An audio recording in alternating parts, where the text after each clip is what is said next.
শাসক গোষ্ঠীর ধর্ম পরিবর্তন হয়েছে, শাসক গোষ্ঠীর জাত পরিবর্তন হয়েছে, কিন্তু শোষণের পরিবর্তন হয় নাই। শুধু এতটুকু পার্থক্য হয়েছে, আগে শাসকরা বিদেশ থেকে এসে আমাদের দেশের জনগণের সম্পদ লুটপাট করে তাদের নিজেদের দেশে নিয়ে যেত, আর স্বাধীনতার পর থেকে যারা আমাদেরকে শাসন করা শুরু করলো তারা আমাদের দেশের মানুষ হয়ে আমাদের দেশের সম্পদ, জনগণের সম্পদ চুরি করে তারা বিদেশে পাড়াই জমায়।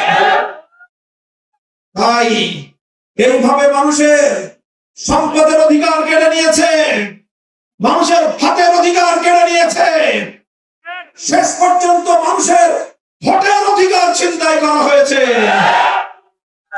কখনো বিনা ভোটের সরকার, কখনো রাতের ভোটের নির্বাচন, কখনো আমি আর দামি প্রার্থীর নির্বাচন, এই জাতীয় নানাভাবে বাংলার মানুষকে তাদের ব্যালটের অধিকার থেকে বঞ্চিত করা হয়েছে। শুধু ভাত আর ব্যালটের অধিকার নয়, মানুষের মান সম্মান নিয়ে বেঁচে থাকবার অধিকার কেড়ে নেওয়া হয়েছে। শুধু তাই নয়, গোটা বাংলাদেশকে একটা মৃত্যু পরিণত করা হয়েছিল। ঘরে ঘরে যুবক সন্তানদেরকে মায়ের কোল থেকে কেড়ে নিয়ে চিরদিনের জন্য গুম করে ফেলা হয়েছে। অসংখ্য অগণিত মানুষকে রাস্তায় প্রকাশ্যে গুলি করে হত্যা করা হয়েছে। ইসলামী আন্দোলন, ইসলামী সংগঠন করার অপরাধে যুবকদেরকে ধরে ধরে নিয়ে তাদেরকে গুলি করে ক্রস ফায়ারের নামে নির্মমভাবে হত্যা করা হয়েছে। গোটা বাংলাদেশ সন্তানহারা মায়ের আর্তনাদে ভারী হয়ে উঠেছিল। বাংলার মানুষের পিঠ যখন দেয়ালে ঠেকে গেল, কোন কোন রাজনৈতিক দল তারা দাবি করে তারা বড় দল, তারা শুধু বলতে থাকলো এই তো আর কটা দিন সবুর করো, ঈদ আসলেই তারপরে আন্দোলন হবে। বলে নাই ঈদের পরে কি হবে? 1 বছর, 2 বছর, 5 বছর, 10 বছর, 15 বছর গেল, বাংলাদেশের আকাশে ঈদের চাঁদ উঠলো না। যখন সব দিক থেকে দরজা বন্ধ, বাংলাদেশের মানুষের পিঠ যখন দেয়ালে ঠেকে গেল, এমন এক ক্রান্তিকালে স্কুল থেকে আমার সোনামণিরা বেরিয়ে আসলো, কলেজ থেকে তরুণরা বেরিয়ে আসলো,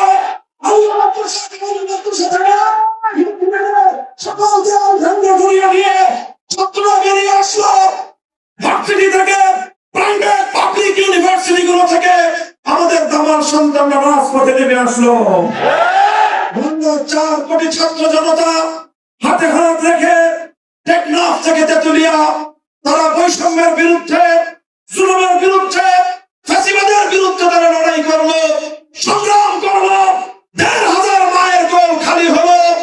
শুধু তাই নয়, 30,000 জুলাই যোদ্ধা তারা বন্ধুত্ব বরণ করে অনেকের জীবনের তরে দৃষ্টিশক্তি হারিয়ে অন্ধ হয়ে গেল।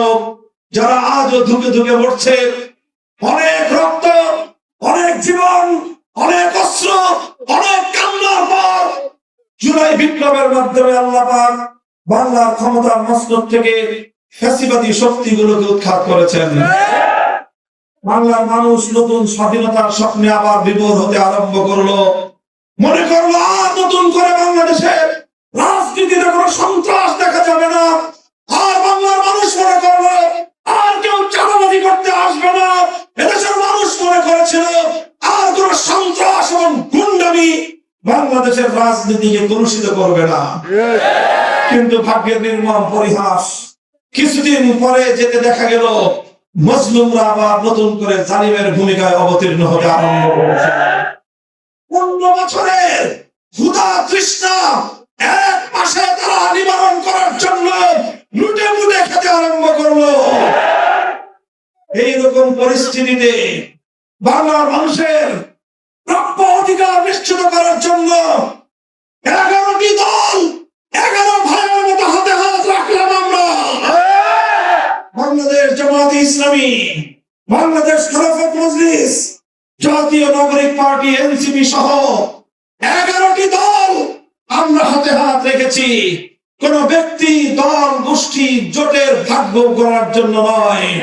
আমাদের ঐক্য বাংলার 18 কোটি মানুষকে তাদের প্রাপ্য অধিকার বুঝিয়ে দেওয়ার জন্য। তাই আজ টেকনাফ থেকে তেতুলিয়া গোটা বাংলাদেশ জুড়ে 11 দলীয় নির্বাচনী ঐক্য জোটের প্রতি গণজোয়ার তৈরি হয়েছে। গণজোয়ার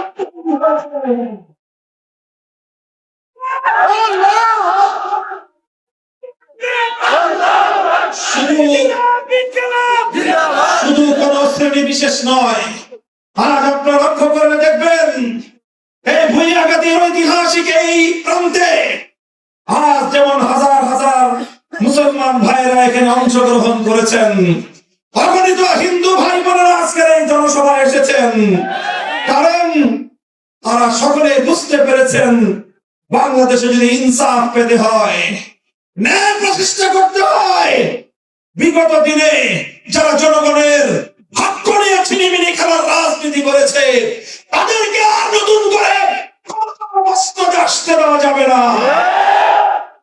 ভাই, এই ঐক্য দেশপ্রেমিক জনতার ঐক্য, এই ঐক্য ইনকিলাবের ঐক্য, ইনসাফ কায়েমের ঐক্য। যদি ইনসাফ প্রতিষ্ঠা হয়, হিন্দুরা যেমন কোন অধিকার থেকে বঞ্চিত হবে না, মুসলমানরা অধিকার থেকে বঞ্চিত হবে না। ইনসাফ যদি কায়েম হয়, কোন শিশুকে যেমন নির্যাতন করার সুযোগ থাকবে না, কোন নারীকেও তার প্রাপ্য ন্যায্য মর্যাদাপূর্ণ অধিকার থেকে কেউ বঞ্চিত করতে পারবে না ইনশাআল্লাহ। ধর্ম বর্ণ নির্বিশেষে সকল মানুষের ঐক্যবদ্ধ যে প্ল্যাটফর্ম তৈরি হয়েছে, আলহামদুলিল্লাহ বাংলার মানুষকে আজ নতুন করে স্বপ্ন দেখাচ্ছে।